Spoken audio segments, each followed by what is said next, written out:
Hello everyone, FPL Raptor here and welcome back to another video on my YouTube channel. In today's video we have the final game week preview of the season for game week 38. Because it is the final game week, we're going to be focusing on captaincy and we're going to be focusing on differential picks to hopefully give us the best end to the season we possibly can. If you are enjoying the content here on this channel, please do remember to like, comment and subscribe. But without further ado, let's jump into today's video.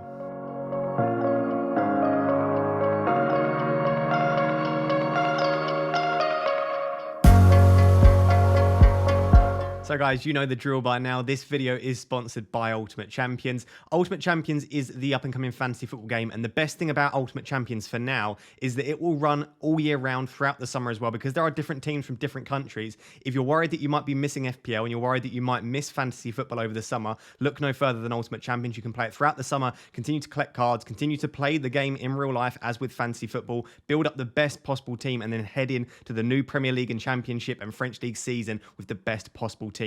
So if you'd like to try out Ultimate Champions and have something to play this summer, first link in the description will take you over to Ultimate Champions. You can sign up for free and play for free, build the best possible team. As you can see, some really cool cards on the screen right now.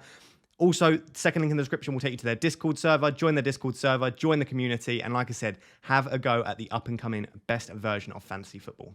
So guys, I've actually done a hell of a lot of research for this video to try and keep it as creative as possible and still provide value for you, even though it is the final game week of the season. And the first thing I wanted to discuss in today's video is the assumption that there are more goals on the final day of the season and less clean sheets. And as a result, we should maybe play like a 3-5-2 or a 3-4-3 and try and target attackers as opposed to defenders. So I thought I'd look into that. So I've looked at the final game week of the season, or the final match day of the season for the last 5 seasons since the 2016-17 season. I've looked at how many goals were scored on the final game week. I've looked at how many were the average amount of goals scored in that season. We've then got the clean sheets, and then I've also listed the biggest scoreline of that final day. So, essentially, it is true. The assumption is correct that there are more goals scored on the final game week of the season than the average game week across the remainder of the season. So just as an example here, you can see for every single season on the final game week, there has been over 30 goals scored. So 31, 32, 36, 31, and then 37 in 2016-17. And then for the average goal scored in every season, it's actually very, very similar. So it's between like 26.5 and 28 every season pretty much. So we're seeing a very similar trend. So assuming that we're going to see that continued trend, I would expect there to be just over 30 goals. And this season, again, there has been just under 30 on average. So we're going to see a little uptick in goals. So there are going to be quite a few goals, which means it might be worth targeting those sort of high upside, high ceiling attackers. With respect to clean sheets, though, I was actually quite surprised. There didn't seem to be a reduction in clean sheets particularly. As you can see, actually, last season, there were 6 clean sheets, which is quite a few. 3 in the 2019-20 season, which is quite low, but then 5, 6, 4 in the remaining 3 seasons. So maybe slightly lower clean sheets, but I definitely don't buy the assumption that there are just no clean sheets on the final day and both teams will just go sort of hammer and tong to score as many goals as possible. So I think that is maybe a slight myth there. And I do think it's absolutely fine to have defenders from those top teams, because the likes of Manchester City and Chelsea in past seasons, we've actually seen them keep quite a few clean sheets on the final day of the season. So maybe just target defenders from the better teams, and I think you might be okay.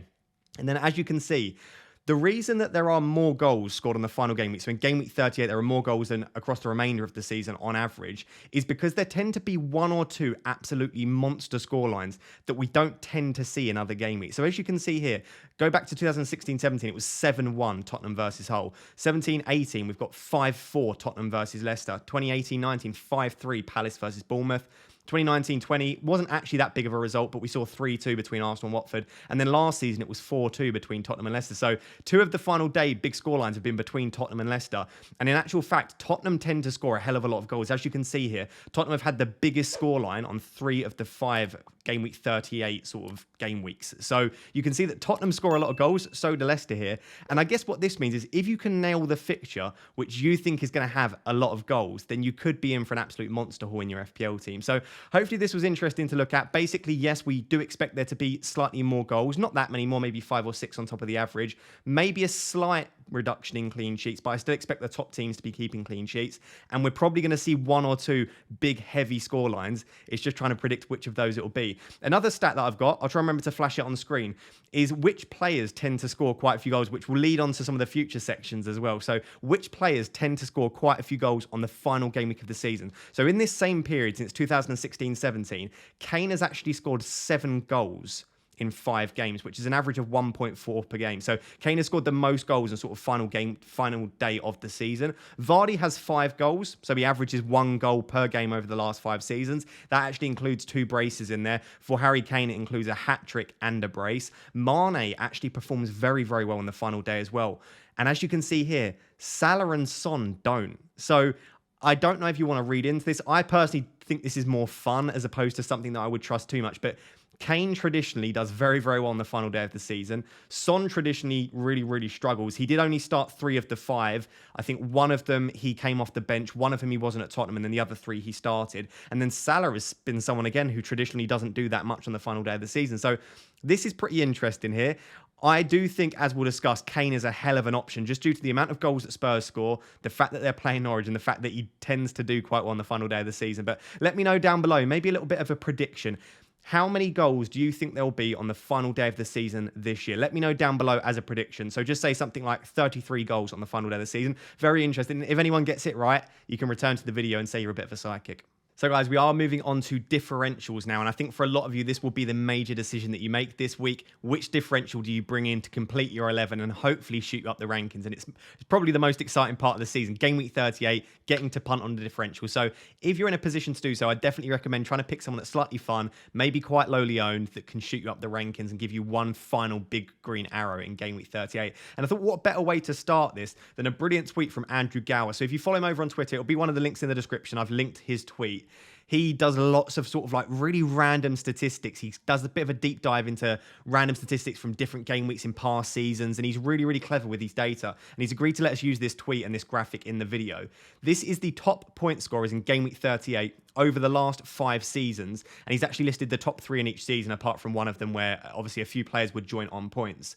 And the reason I wanted to show you this is a couple of reasons. Number one, it shows you just that you can get some massive hauls from some real differentials. And then the other reason is also just to show you that there are some trends on certain players that do very well. So just going through the players first of all, you can see that we're just going to highlight some of the mega differentials. 2021 season, so last season, 4-0s with a 19-pointer against Southampton. Again, that might not look like a fixture that's that worth targeting. Southampton didn't have the best season, but no one would have probably predicted a 4-0's 19-pointer there. Let me know down below if you owned any of these players, by the way, for any of these hauls. If we just skip down to 18-19, Mendes Lang versus Manchester United. I actually remember that game against Cardiff. Got Fabian Schär and Trent both getting 15-pointers, both getting a goal and a clean sheet. Mane is obviously one that pops up a couple of times here. Noble getting a 15-pointer against Watford in 18-19. You've got Patrick Van Aanholt in 17-18. You've got Lamella in 17-18. You've got Wijnaldum in 16-17. So there are some real differential picks in here that could have the ability to shoot you up the rankings. And then the other thing that I just wanted to note, this is again from Andrew's tweet. He said 70% are for traditional Big Six clubs. So 70% of the top point scorers in Game Week 38 come from traditional Big Six clubs. So again, whilst there are a few really crazy ones in here, like Cardiff players and Newcastle, traditionally, as you can see, it's mainly Manchester City, Arsenal, Chelsea players, etc. So that's something really interesting. 70%, again, are against bottom half teams. Right, so 70% against bottom half teams. So this would suggest that maybe it's worth targeting the easier fixture, as you would expect. 70% at home, which was a really interesting stat here. So again, if you can target a Big Six player playing against a bottom half team, and then at home, it's probably the ones to target. So Chelsea against Watford, Liverpool against Wolves, etc. These are decent teams to target and decent fixtures to target as well. Liverpool are the team that have popped up the most. So Liverpool have got the most in here. And again, it is mainly Mane popping up, but you can see Wijnaldum in there as another example too, and Trent and Robertson. So Liverpool players tend to do quite well on the final day of the season. And then the other thing to note is that Wolves and Watford are the 2 teams that concede the most with respect to like points hauls in game week 38.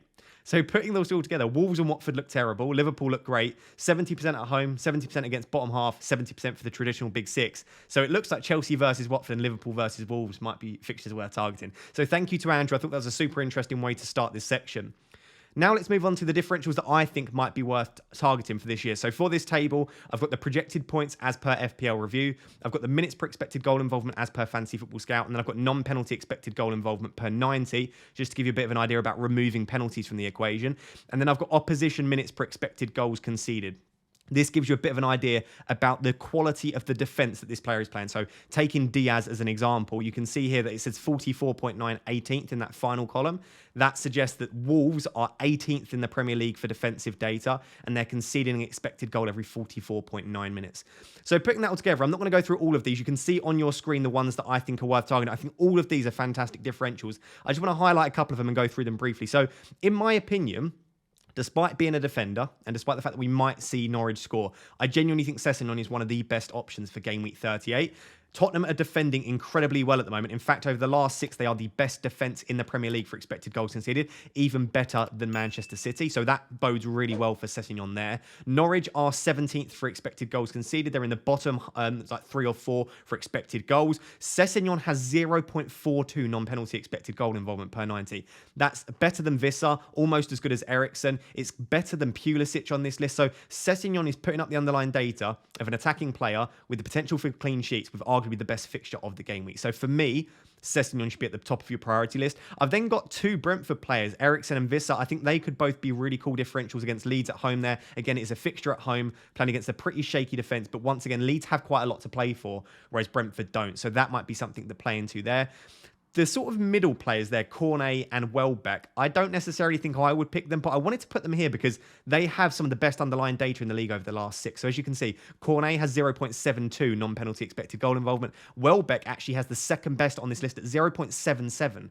That is outrageously good. It's like significantly better than Diaz, Pulisic, Bowen, Barnes. Very good data for Welbeck. So if you think you can see Brighton getting a couple of goals against West Ham, Welbeck and Trossard both showing really, really good data at the moment. I've then got Harvey Barnes on there.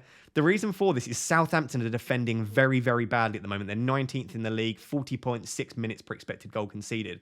Maddison and Vardy will be owned by a lot of people. A lot of people will be punting on and captaining, maybe myself included, Maddison and Vardy. Barnes could be the one that sneaks under the radar. And he's the sort of one where he wouldn't look out of place on that list. You could quite easily next season, if we do that again, you could see Barnes' 15-pointer quite easily being on there. So I really like Harvey Barnes. He's putting up some decent underlying data too. I think the 2 West Ham boys have definitely started to improve again recently in their underlying data. Antonio even more so than Bowen. So as you can see here, whilst Bowen has had the attacking returns recently, Antonio's showing some really good underlying data. So 0.73 non-penalty expected goal involvement per 90 for Antonio is actually the 3rd best on this list. So Antonio could be a really cheeky punt up top if you fancy him to do well against Brighton. And then we've got the 3 players, most expensive players at the end of this, Pulisic, Diaz and Jesus. I think these are sort of some of the more differential punts from some of the top teams. So starting with Pulisic, the underlying data is actually not that great, but he has been really passing the eye test for me. And this could be Pulisic, it could be Lukaku, it could be Ziyech. Whoever you think is that differential 3rd player that might start in that front 3 for Chelsea, or that maybe 2 of them might be slight differential. Like I said, it could be Mount, Lukaku, and then Pulisic. It could be Werner, it could be Ziyech. So whoever you think it is that's going to start in that front 3, that could be a really fantastic punt. And if we get early team news, I really like whoever starts for Chelsea there, mainly just because of the fixture against Watford. Watford are the worst defence in the Premier League at the moment. So I really like a punt on some kind of Chelsea attacker there. I've got Diaz on there because he got a full rest in game week 37. Didn't come on at all. He was on the bench but didn't play. So I think Klopp will play a relatively full-strength team on the final day of the season against Wolves. And again, Wolves have been defending really, really, really poorly recently. So I think Diaz could be a super fun punt. The only thing I would say is if they've wrapped up that game, maybe it's like 2-0 at 50 minutes, he might rest some of his key players. And Diaz is probably a key player for the Champions League final. And then just finishing on Gabby Jesus. Jesus, as you saw on the list maybe at the start of the video, Jesus has scored 4 goals in the last 5 seasons in game week 38. So Gabriel Jesus loves a goal on the final day of the season. His underlying data has been exceptional in recent weeks. 94.1 minutes per expected goal involvement. 0.8 non-penalty expected goal involvement per 90 is the best on this list here. The only thing I would say is Aston Villa are a pretty decent defence and Gabriel Jesus isn't nailed. So if we don't get confirmation that he starts, it is a big punt to assume that he's going to start ahead of Mahrez on the right wing, because both of them, I think, played 90 minutes in game week 37. So that is something to consider. Hopefully some of these differentials helped you. Like I said, I just wanted to briefly go through them because at the end of the day, I want you to pick who you want to pick. I want you to try and pick someone exciting, someone fun that you've just got a gut feeling about, because there's nothing better than nailing a differential that no one else has picked, that you've chosen due to your gut feeling and your own decision. So own it. Most importantly, let me know down below in the comments who is going to be your mega differential. Who are you eyeing up to hopefully shoot you up the rankings? I'll be honest, at the moment for me, I'm looking at Sessegnon. I just think he's going to be a really, really cool option. Outside of that, I think Visser could be a really, really nice option for Brentford. But let me know down below who are your mega differentials. Always interested to hear some really, really cool picks. So something else which I think is really, really important to discuss for Game Week 38 is, can you take a hit in Game Week 38? Would I myself recommend taking a hit? And here are some of the questions. So let's just fly through the questions and I'll just give it in one sort of broad answer. I do have an opinion on this, but I do think it comes down to a lot of different individual preferences as well. So questions such as, would you take a hit on the final game of the season? Is a -8 too much? What about a -12? If you can get the perfect team where it looks like a free hit team, is it worth just taking a -12 because you could easily outscore everyone else by 20 points? Is there anyone you would take a hit for? Like, are you only taking a hit for specific players? And under what circumstances would you take a hit? So in my opinion, I do think wherever possible, you should avoid hits when you're looking at one single game. The reason for that is there's so much variance. There's every chance that you take out someone like Pookie against Tottenham and he scores a penalty, right? So there's every chance that this player that you take out scores. If that is the case, because you've only got 1 week, you need the player that you bring in to outscore the player that you take out by 4 points. And it is just an example, Pookie gets maybe a penalty goal, but doesn't get many bonus. Maybe gets something like 6 or 7 points. If you take Pookie out for a -4, you need the player that you're bringing in to score 10 points just to make the hit back.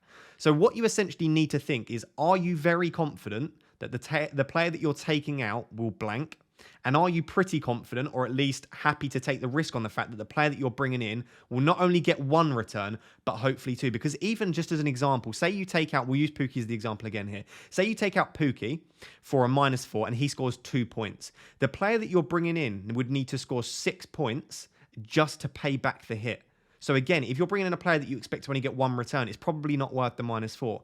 So what it comes down to is you need to target players that you have a good feeling has the potential in them to get a couple of returns, and you need to make sure that the players you're taking out have a very unlikely 2 return. Of course, it's a bit impossible to predict, but something like taking out someone like Buendia against Man City, and then bringing in someone like Jota, Diaz, Pulisic that you think has that whole potential in them, I don't mind that as much, but it really does come down to who you're taking out. And sometimes it's not even who you're taking out, it's who would come on from the bench as well. Because sometimes it's you wouldn't necessarily play that player, you might play someone else in their place. So there's some things that I would personally think about. There are certain situations when I don't mind the -4, like I said. If a player's got a massive upside potential, they have that whole ability in them. Sterling is a great example of someone that just has that ability to go absolutely crazy on his day.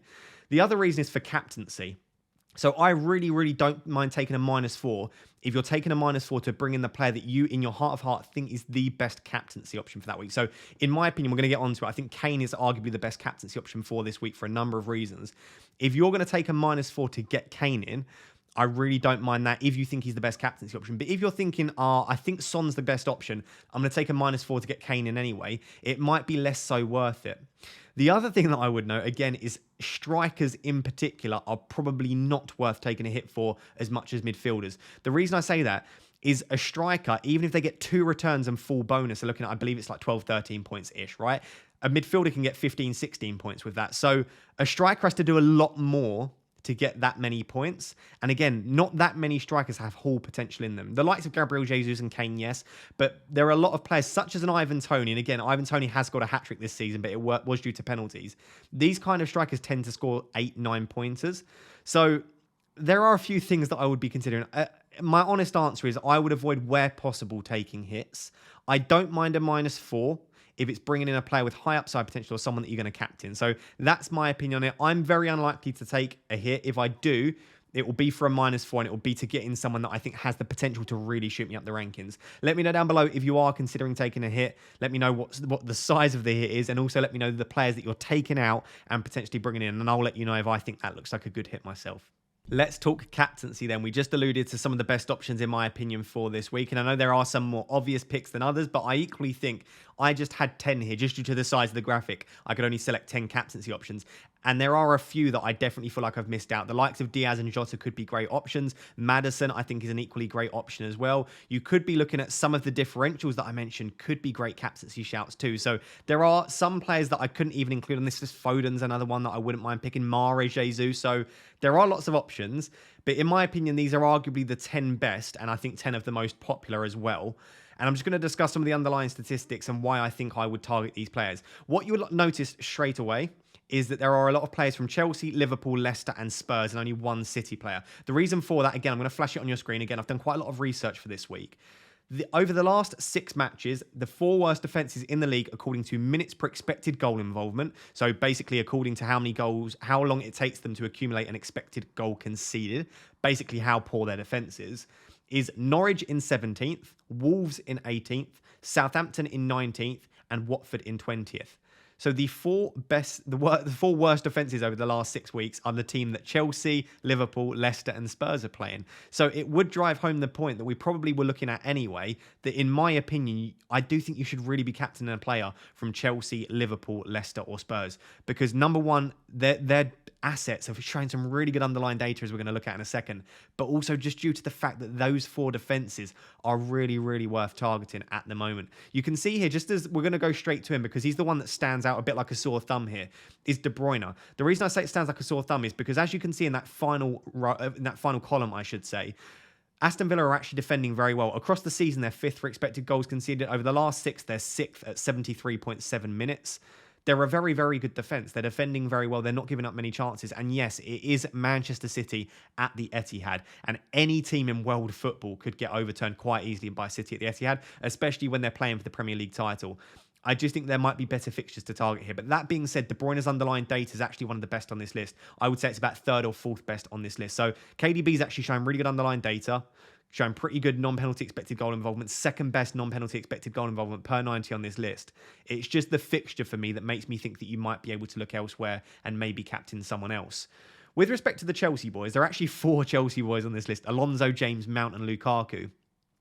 I'll be honest, I'm actually looking at the defenders, and more specifically, I'm looking at Alonso there.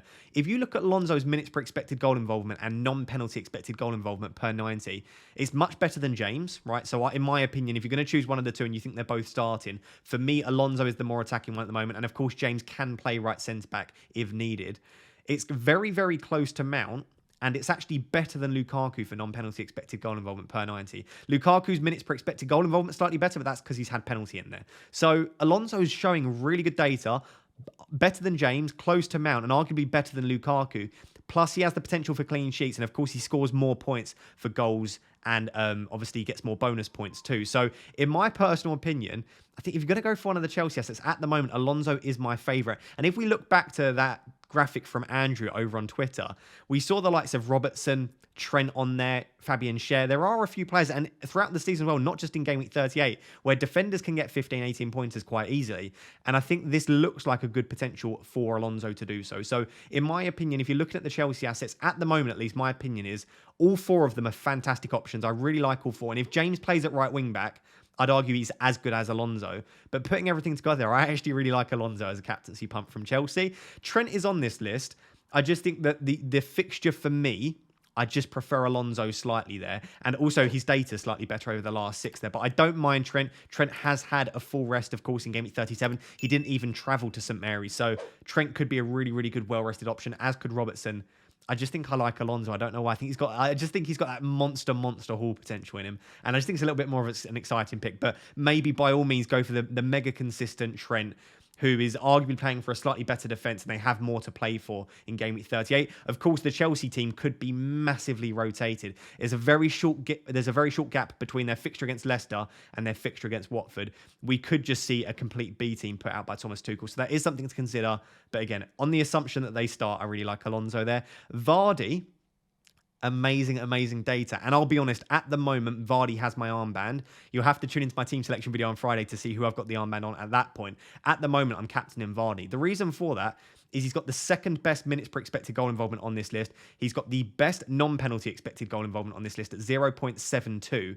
And Southampton are the 2nd worst defence in the Premier League over the last 6. So he's got the best data, playing against the 2nd worst team. It's at home. And even more than that, if you're looking at specific matchups, Southampton concede a lot of chances through the middle, and Southampton play a very, very high line. This game is made for Vardy. Vardy plays well against high line teams. He's actually scored goals in the past against Southampton as well. I believe he scored a brace either last season or the season before. I might have made that up. I haven't checked. But I know he performs very, very well against these sort of high line teams. So for me, Vardy just, when I'm looking at matchups, when I'm looking at fixtures, when I'm looking at underlying data, Vardy ticks absolutely every box. Something to consider again, though, is that Chelsea and Leicester play, of course, on the Thursday night. So if Vardy plays 90 minutes again, I might be slightly worried. Maybe not about a start. I think he'll start the final home game, but maybe about how many minutes he's going to get at Southampton. So against Southampton, I should say. So Vardy at the moment's got my armband. A few things to consider, but really, really promising data for him. And if you own Vardy, that is a bit of a differential captaincy for sure. Let's talk about the two Spurs boys together, Son and Kane. Son's data continues to be pretty average for the premium players. And I've said this for weeks now. It was the reason I didn't go for Son on my wildcard. It's the reason I only brought him in last week and continue to try and go without him. The underlying data is just not great for Son. 164 minutes per expected goal involvement, 0.55 non-penalty expected goal involvement per 90. It's not bad by any means. It's actually very good. But when you look, Vardy's got better, De Bruyne's got better, Kane's very close, Mount's close. It's Alonso is approaching the non-penalty expected goal involvement per 90 of Son. His data doesn't suggest he should be as good as he does. But what is very, very key is for the last 4 or 5 seasons, he's been maintaining around a 25% conversion rate. So Son will continue to finish chances that other players won't. And that does need to be taken into account. And it's my big mistake this season. I will learn that going into next season. It is worth looking at conversion rates of players. The likes of Vardy, the likes of Son, they will consistently outperform their expected goals. So Son is a great option. Going for the golden boot, playing against Norwich. And obviously the underlying data is good and he's just finishing everything. I still think that Son is in the top 3 captaincy options for this week, and I still think he's arguably the best captaincy option. Just worth noting that his data's still not great. It's still okay average for the sort of premium players on this list. Kane, however, is showing really, really good data when you take penalties into account. So his minutes per expected goal involvement is the best on this list at 115.1, but his non-penalty expected goal involvement per 90, okay, when you take I think he's had 2 penalties in the last 6, when you take those out, it's at 0.52, which again is worse than Son, tied with Mount, and not that far off of Alonso. So Kane has looked really good. Kane's passed the eye test, and for me, in the last 2 or 3 weeks, Kane has looked much, much better and much more threatening. But again, Son and Kane's data is just not that good, but they're great finishers. It's arguably the best fixture. So for me, it's still worth targeting. And I'll be honest, if I owned Kane, this is just my opinion as opposed to being something that's backed up by the data. If I owned Kane, he would get the armband from me. In my opinion, Kane is the best captaincy shout. Loves to bully those the sort of lower table teams. Performs traditionally quite well on the final day of the season if you buy into that. It looks like a good fixture. I think he'll be looking to feed Son at every opportunity, but I do think he'll want to wrap up the season with a couple of goals as well and try and get that tally as high as possible. So for me, I love Kane as an option. If I had Kane, I would be captaining Kane. So that's something to consider. And then the final options there the final option is Mane in there. The issue with Mane is, again, if Liverpool are 2 or 3 goals up 50, 60 minutes in, Mane is so critical for them, especially if Salah is injured, that I think he'll be one of the first to come off, especially with just the amount of minutes that he's played recently. He didn't even travel to St. Mary's, which would suggest that he's quite fatigued. So I worry with all of these Liverpool players, if Liverpool wrap up the game quite early, or again, if City are 5-0 up at half-time and they get word of that, how soon is it going to be that some of these key players start coming off? And the other thing to note is Mane's data is just not great. 220 minutes per expected goal involvement, 0.41 non-penalty expected goal involvement per 90. So I think there are arguably better options for captaincy than the Liverpool attackers. If Salah's fit, Salah is, of course, a great option. Salah has better underlying data than everyone on this list by some distance, both over the season and over the last 6. So if you've got Salah, and Salah looks like he's going to play in 38, Salah could be a great differential captaincy pick. So there it is. Let me know down below who you're looking to captain. Just to recap, like, my personal opinion, because I know people do, some people, strangely, value my personal opinion. This is just my opinion. I want to caveat that. At the moment, I think Kane is the best captaincy option, probably closely followed by Son. If I was giving my content creators perspective, trying to be as logical, analytical as possible and give you some safe, solid advice, probably go for Kane or Son. For me, just looking at Son's data, looking at my rank and looking at trying to take one final risk, I'm looking at between Vardy and Alonso at the moment, depending on who I think is more likely to start. If I get early team news that Alonso is starting, I'm genuinely very, very tempted by that. However, everything about that Vardy fixture, data, matchup, everything about it just looks like a really, really nice fixture for Vardy. So let me know down below, who are you currently planning on captaining? Maybe give me like your safe pick that you're maybe thinking of, and then maybe give me one differential pick that maybe if you get a bit of bravery, maybe a bit of liquid courage before the deadline on game week 38 that you might end up leaning towards just before the deadline. Always interested to hear your thoughts. So guys, there you have it. That is my Game Week 38 preview, the final Game Week preview of the season. I've enjoyed making these videos so very much. If you've enjoyed me making these videos throughout the season and they've helped you in some way, in some week, please do drop a like on the video, comment down below to let me know that you want me to continue these videos next season, you don't want me to change it up, and also make sure to subscribe as well. We are trying to push for 15,000 subscribers, even if that is slightly optimistic. Until next time, guys, which will of course be my Game Week, my team selection video on Friday. We're then going to have a deadline stream on Sunday, and we might also do a watch along on Sunday as well. So lots of content still to come. Until next time, thank you very much for watching. Cheers. Bye-bye.